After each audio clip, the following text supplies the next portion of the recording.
The Bombardier Beetle. Why is this important to creationists?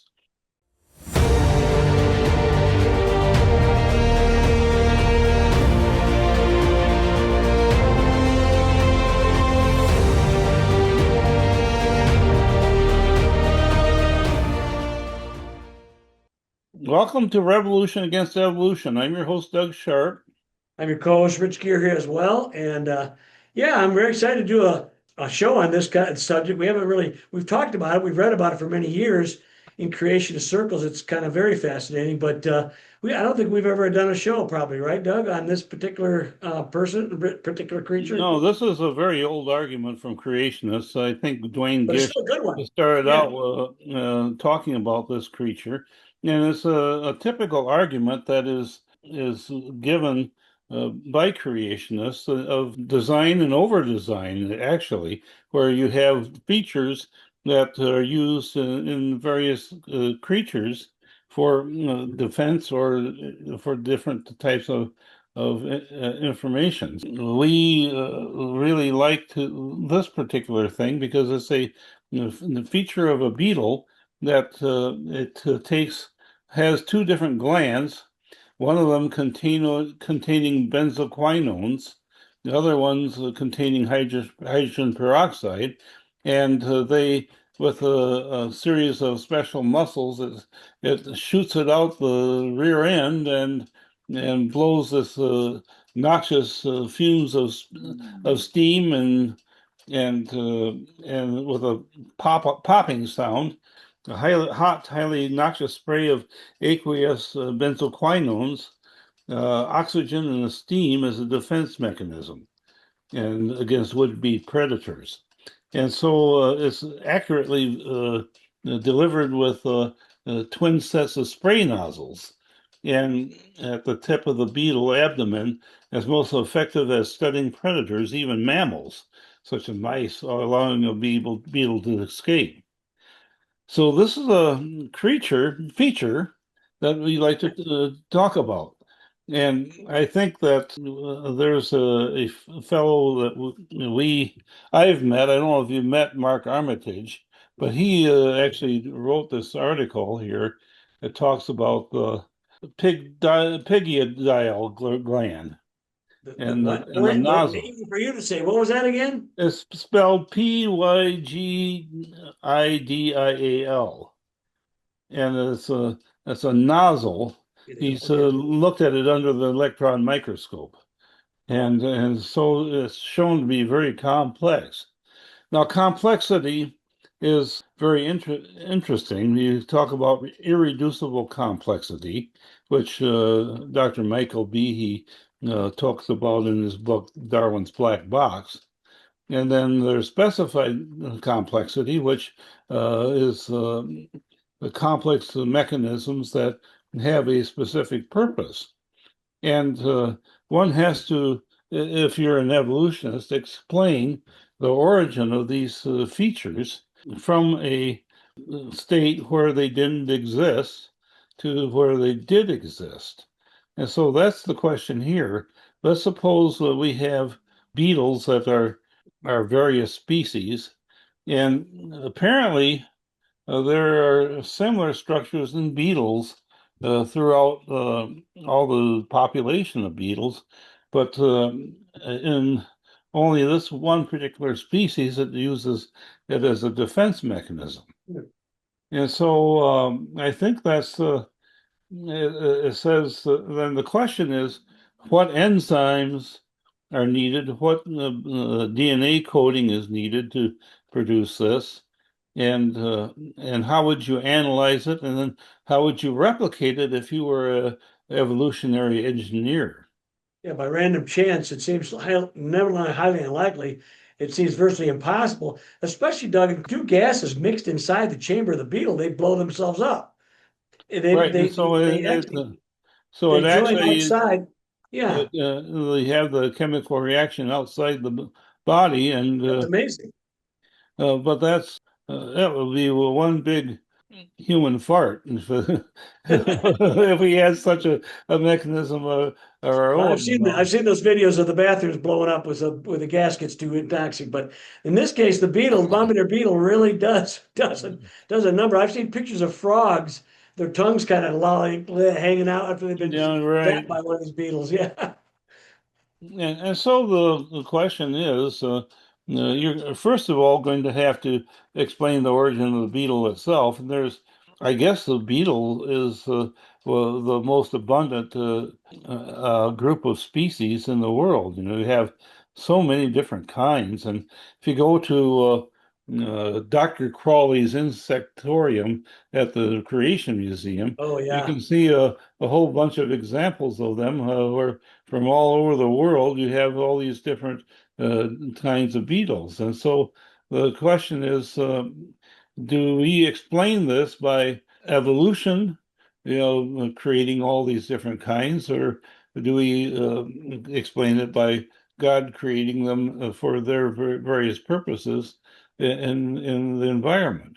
And keep in mind that we don't have to explain how beetles got on the ark because they would have been able to survive the flood, on outside of the ark. Yeah, And we've had insects, including ants and other things. mm, They can survive up to a year underwater and still be fine. I that's mean, right. but yeah, people are, yeah, that's a question you ask. Well, what were insects taking on the ark? I mean, maybe it's food. I don't know. Maybe, but some were. I don't.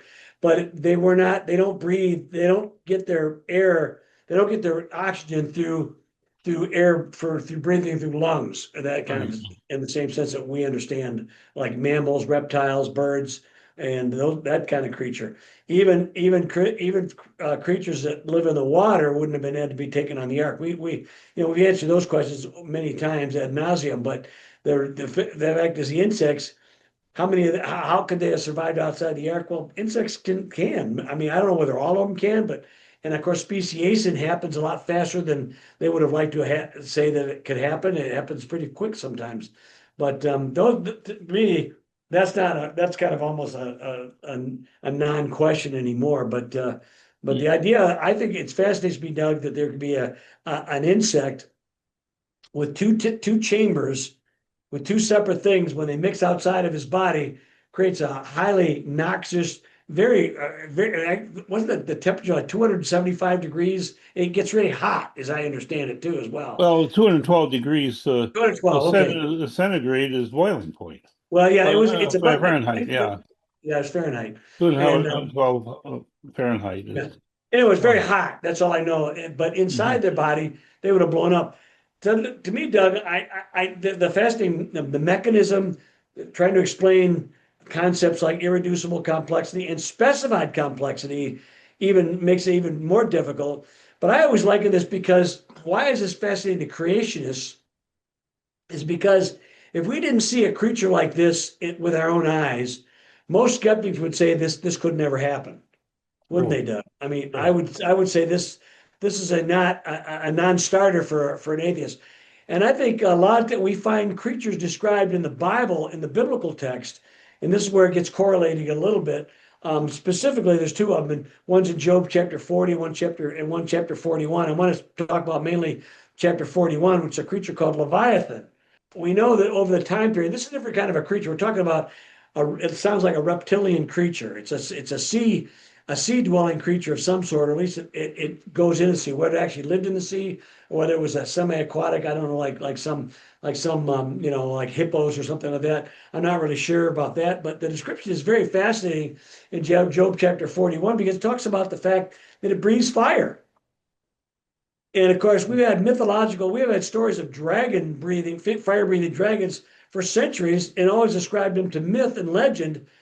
But creationists again have often pointed out the fact that dinosaurs and dragons are oftentimes represented very similarly. We have, obviously the one, Doug, we saw over at Arches, our bridges, I'm sorry, Natural bridges. natural bridges. And there's National money, bridges. what looks like what we would call a behemoth, a long-necked sauropod like a creature. The idea, though, that a creature could never, a fire breathing dragon, that's a myth. Well, we would have thought dinosaurs were a myth till they started discovering them in the late 1700s and early 1800s. Started finding all these giant reptilian creatures. And oftentimes, dinosaurs are thought of as giant reptiles. They're not all giant. We know that. You have real small ones as well as large ones. But the idea that there could be a creature that breathed fire harkens back to the Bombardier Beetle, Doug, don't you think? I mean, I think that you have, what if you had we have like creatures, there's some sort of duck-bill type dinosaurs with weird looking chambers of the Parasaurolophus and the Saurolophus, and some of these other ones had hollow crested. Some of them thought it might have been for sound, for mating purposes, for warning, and that's quite possible. But is it possible that some of these chambers could have had different chemicals that maybe ignited on contact with air? Mhm. This is all speculation. I'm not saying that death is as a point of dogma, but I'm saying that we would not believe in a fire-breathing dragon now because we've never seen one. Yet we would never believe in a bombardier beetle unless we saw one. A creature that could spray a noxious fume and gets very hot, makes a noise. How about a snake that could electrocute you if you touch it in the water, called an electric eel? We wouldn't believe. Or creatures way down deep in the sun, in the strata of the oceans that glow in the dark, bioluminescence. All of these Well, things, I we've had a seen them. little stripy visitor last night too in my garage. Oh, you did? What'd you have? Uh, Black and white stripes. Oh, Skunk. oh, you had a skunk in it. Well, those atheists would believe it. Well, of course, you've seen them, but if you never saw one, a striped animal like that. But I'm saying some of these physical features that we find so impossible is because we our world is set up with a real an existential kind of thing. If I haven't seen it or experienced it, then it's not real or relevant.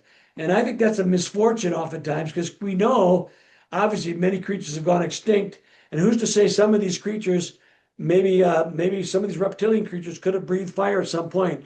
They would have been called dragons in the Bible or the Hebrew word for it. We call them dinosaurs. Okay. The thing is, the Bombardier beetle gives credence to the fact that there can be there's what's the old Shakespearean saying? There's more things in heaven and earth that are dreamed of in your philosophy. And Mhm. that was a Horatio or something like that. It's the idea that there are more things God in his infinite creativity, has made, and we've lost a lot of that. But the monitor beetle we still have today, and I think it's fascinating. That's one reason for me as a creationist why it's fascinating is when you see a creature like this that can spew out two different from two different chambers a gas that knocks out the predators. Why is it such a stretch to believe that perhaps a reptile, which now has gone extinct, could have maybe been a fire-breathing reptile? I don't have a problem with that at all. It's not doesn't stretch my credibility. I know it's speculative, and I'm not saying dogmatically that's the case, but the Bombardier beetle, electric eel, the lightning bug. How about a bug whose butt lights up and yet Right. has no heat? It has Well, light with no heat, let's talk you about know? the pygidial gland that is in the bombardier beetle, and it's actually got these two chambers you talk about. Well, suppose that did they both evolve at the same time, or did the Yeah, one evolve first and then the other one evolve first? And if you have it evolving one of them that has the hydrogen peroxide, well, that's a noxious thing. it's gonna kill you. And then you have the hydroquinones that it evolves in the other chamber. And suppose that they got mixed a little bit before they reached the ejection point. Well, you have it blow up and it would not work. So It's everything kind of like works. Nothing works until everything works. anyway, it reminds you your old example of the woodpecker. The old, remember how much wood could a woodpecker peck if a woodpecker couldn't peck wood? He'd Hmm. bash his brains out before the beak has to be all these things that have to have all in place at the same time. Begs the question of how a naturalistic mutation or whatever mechanism you want to use could possibly have created these things or made these things happen. They come up with anthropomorphic reasonings for some of the stuff. That well, it has to have some genetic or some survival reason. But what survival reason could these two gases have evolving separately? Unless they all worked at the same time and worked fully functional, what survival, I can't even imagine what survival thing, especially with the idea that you might die, kill yourself before you ever evolved the two chambers. You know what I'm saying? What Um, really makes me wonder is, like Carl Sagan, I think, who was the one who gave the example of the Paley's watch. You find the watch on the beach in the sand, and it's going to be obvious to most people that this was something that was designed. right. Well, he then came along and said, well, it's all the whole concept of natural selection is what makes that not applicable to the origin of life. It says that, because we have all these different kinds of dogs, and we can artificially breed them to have produce all these different species. Just think over millions of years, given enough time, we can have all the species that we find in the world because. Yeah, but you and I have talked, Doug, and you as a chemist and chemical guy and the DNA, every one of these changes that you talked about, and isn't that what Dawkins, when he wrote The Blind Watchmaker, was all about that business? Yeah, Was exactly. Yeah. yeah, but the idea that okay, just by X is going to happen. We've talked about the odds of there'd be so much leftover flotsam and jetsam DNA, basically crap left over. There wouldn't be enough room in the universe to get some viable species there. But the idea, they anthropomorphize natural selection and cause him to replace God.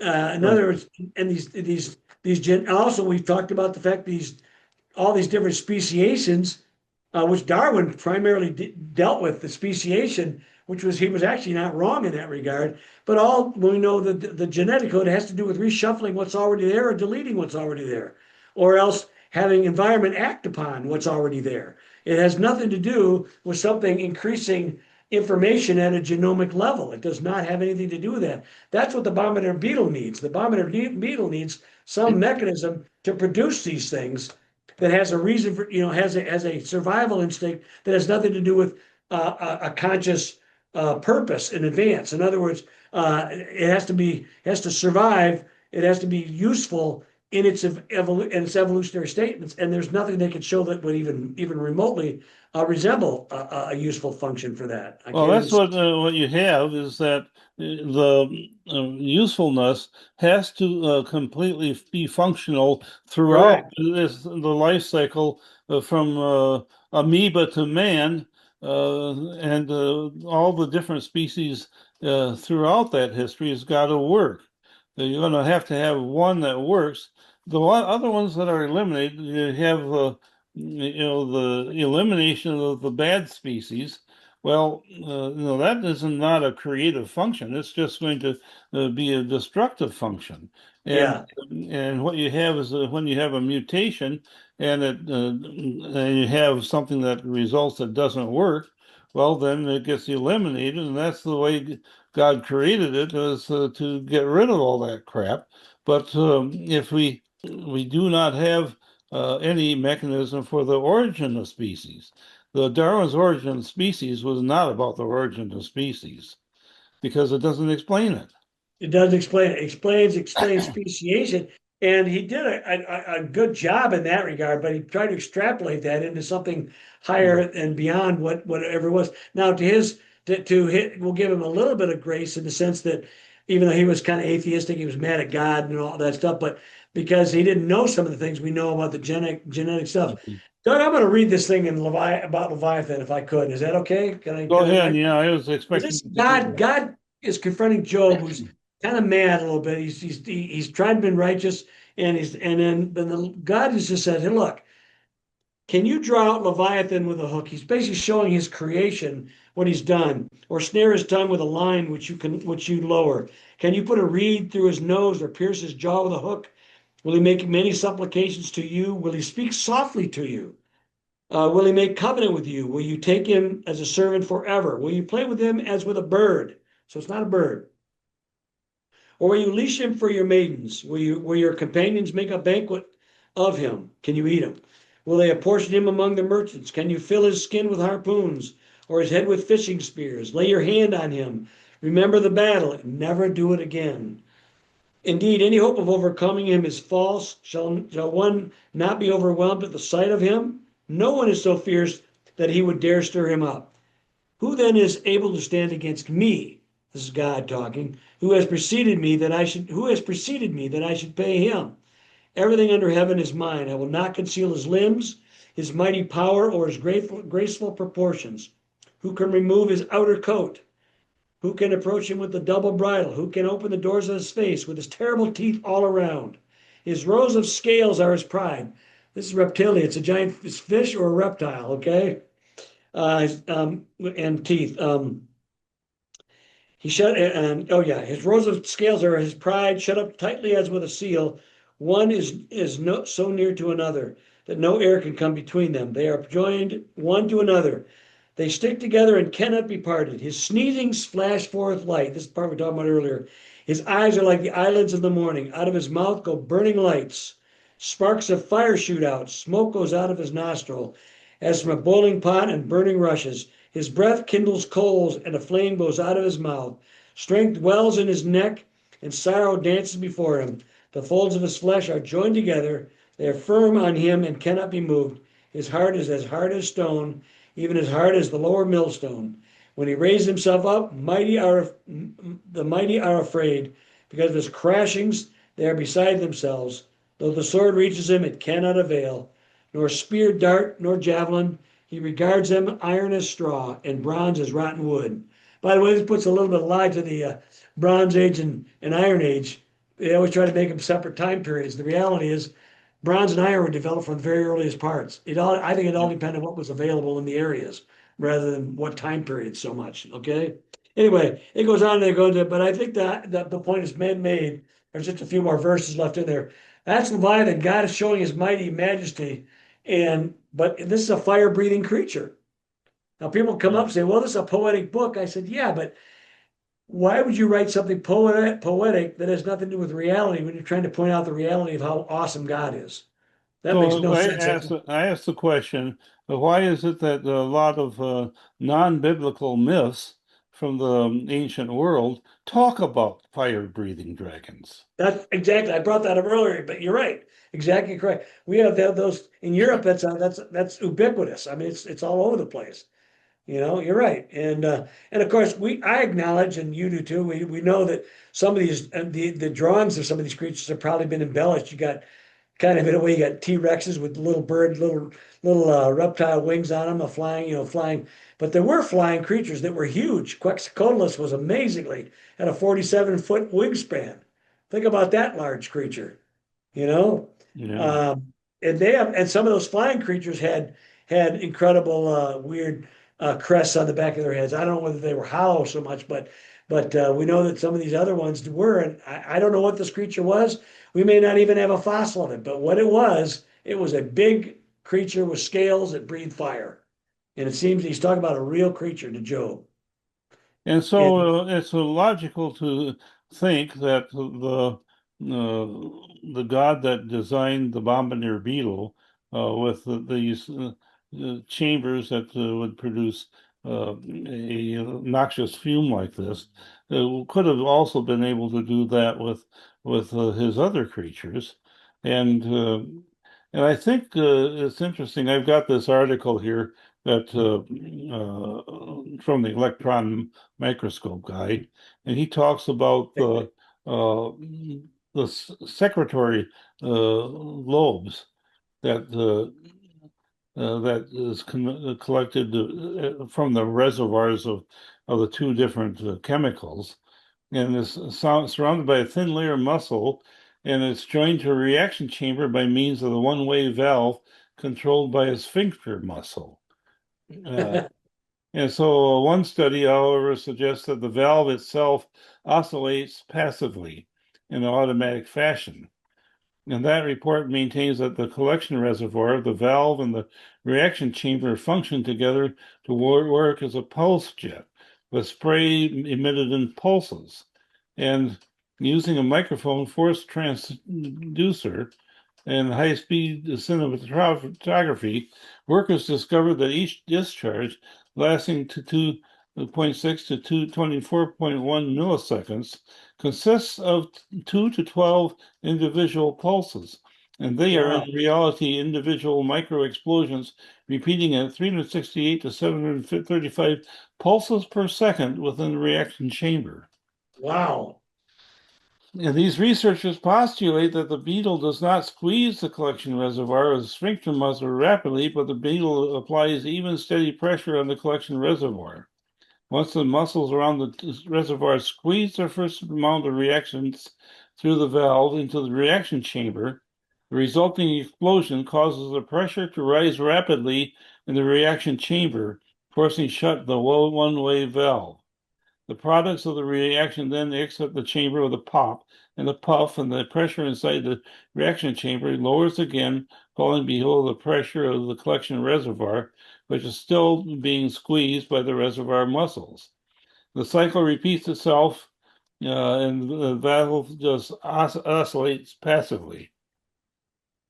To me, that's amazing. It's a whole bunch of different things that have to function all at once and in conjunction with each other. And if you're missing any of the little pieces, it isn't going to work. And I think that it is sufficient reason for a person to take a look at God's creation, ask, why that does bring up a question. Was this something that came after the fall of man and Oh, yeah. something? And so there is a sort of like a little pernicious piece of it that you sort of wonder about. Why did God create all these creatures with defense mechanisms when he wanted everything to be totally good? Well, that's a subject for another show, but. Yeah, that's a good subject, Doug. We'll have to revisit that because there are good explanations or postulates, but all of those we acknowledge that you sometimes there's not a problem with speculation, but it's when it defies the laws of reason and logic and empirical observation is when it stretches credibility beyond the pale. Now you might say that's what it is with God, but everything we see in the natural world Mm, defies the fact that there is no God. Okay, because nothing goes from simplicity to complexity. Nothing goes from non-life to life. mm, Nothing works unless everything works. These are all verifiable. You can look at it and see it, and that contradicts, falsifies, if you will, the doctrine of evolution, which is a faith-based statement as well. They have to appeal to millions of years and time periods where no one has ever seen. They appeal to all kinds of things that no one has ever seen to appeal to their faith. And I would say that yes, we have a faith statement as well, but we think it's that the empirical science verifies our faith much better. Not that I use what I observe as a proof for God, but it does corroborate what we already believe.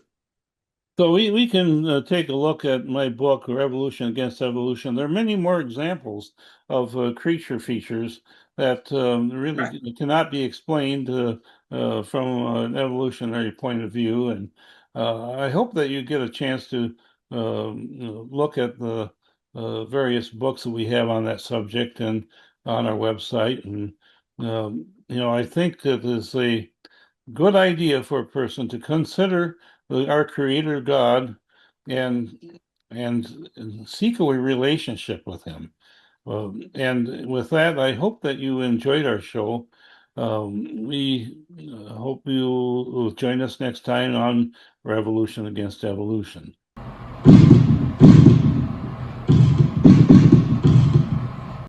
The giraffe that sings.